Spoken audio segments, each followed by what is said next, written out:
Hello friends, आपका स्वागत है हमारे चैनल में। आज का टॉपिक है वेस्ट इसरो को रोकना क्यों चाहता है, इंडिया की स्पेस पावर से डर गए क्या। चंद्रयान 3 की सक्सेस के बाद पूरा इंडिया खुश था, पर कुछ लोग नर्वस भी थे। और वो लोग कौन थे? Western space powers. क्यों? क्योंकि एक डेवलपिंग कंट्रीज जैसे इंडिया ने जब इतने कम बजट में मून लैंड कर लिया, तो नासा, ईएसए जैसे एजेंसीज के लिए यह सिर्फ एक अचीवमेंट नहीं, एक थ्रेट बन गया। तो चलिए आज हम समझते हैं क्यों वेस्ट सीक्रेटली इसरो को स्लो डाउन करना चाहता है और कैसे स्पेस का मैदान एक ग्लोबल पावर रेस बन चुका है।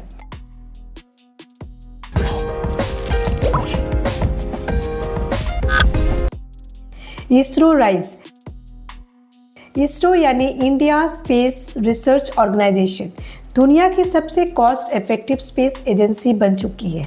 चंद्रयान 3 का बजट था सिर्फ 615 करोड़, जो हॉलीवुड मूवी इंटरस्टेलर से भी कम था।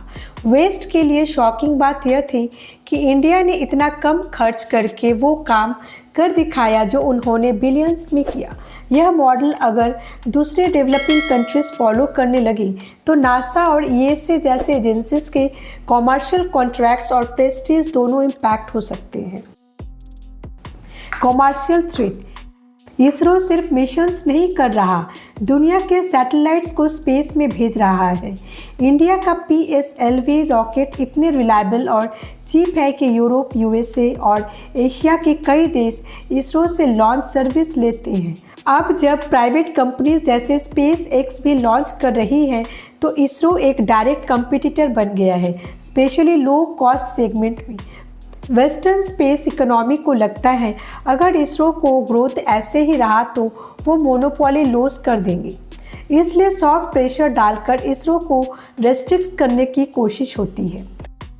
Take sanctions and strategic blockades. Cold war के टाइम में भी अमेरिका ने इसरो पर MTCR missile technology control regime के अंडर सैंक्शंस लगा दिए थे, ताकि वो एडवांस रॉकेट टेक ना डेवलप कर सके। और जब क्रायोजेनिक इंजन इंडिया ने रशिया से लेने की सोची, तो यूएसए ने वहाँ भी डिप्लोमेटिक प्रेशर डालकर डील कैंसिल करवा दिया। आज भी high end materials, guidance systems और चिप टेक पे वेस्टर्न रेस्ट्रिक्शंस होते हैं। यह सब डायरेक्टली नहीं, लेकिन इनडायरेक्टली इसरो के प्रोग्रेस को स्लो डाउन करता है, ताकि इंडिया सेल्फ रिलायंट बनने में डिले करे। Space is the new battlefield. आज स्पेस सिर्फ रिसर्च का फील्ड नहीं, यह मिलिट्री और इंटेलिजेंस का नेक्स्ट फ्रंटियर बन चुका है। Satellite spying, anti satellite weapons, GPS जैसे पोजिशनिंग सिस्टम्स, सब कुछ स्पेस से कंट्रोल होता है। इसरो अब DRDO के साथ मिलकर डिफेंस एप्लीकेशन भी डेवलप कर रहा है, जैसे गगन नेविगेशन सिस्टम और सिक्योर मिलिट्री सैटेलाइट्स। इंडिया जैसे न्यूट्रल पावर का ऐसे सिस्टम्स बनाना वेस्ट के स्ट्रैटेजिक डोमिनेंस को थ्रेटन करता है, इसलिए पॉलिटिकल और डिप्लोमेटिक प्रेशर में बिल्ड किया जाता है ताकि इंडिया इंटरनेशनल ट्रीटीज से बंधा रहे। Knowledge sharing control.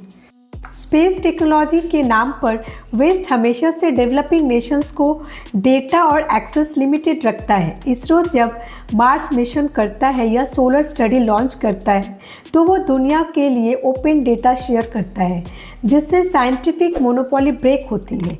इंडिया ने भी ग्लोबल साउथ के कंट्रीज़ के लिए फ्री सैटेलाइट्स लॉन्च किए हैं, जिससे वेस्ट के प्रॉफिट मॉडल और कंट्रोल सिस्टम को झटका लगता है। यह साइलेंट डिप्लोमेसी भी एक वजह है जहां वेस्ट चाहता है कि इसरो की ग्रोथ कंट्रोल पेस पर हो, ताकि वो सिस्टम डिसरप्ट ना करे।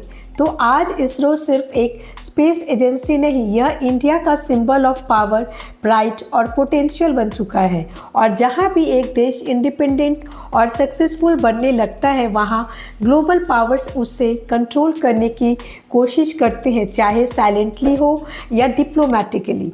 लेकिन इसरो ने हर चैलेंज का जवाब दिया है, हार्ड वर्क से, जुगाड़ से और देशभक्ति से। आपको क्या लगता है, क्या इंडिया स्पेस के नेक्स्ट सुपर पावर बन सकता है? कमेंट में ज़रूर बताएं और वीडियो पसंद आए तो लाइक, शेयर और चैनल को सब्सक्राइब करना ना भूलें। Thanks for watching.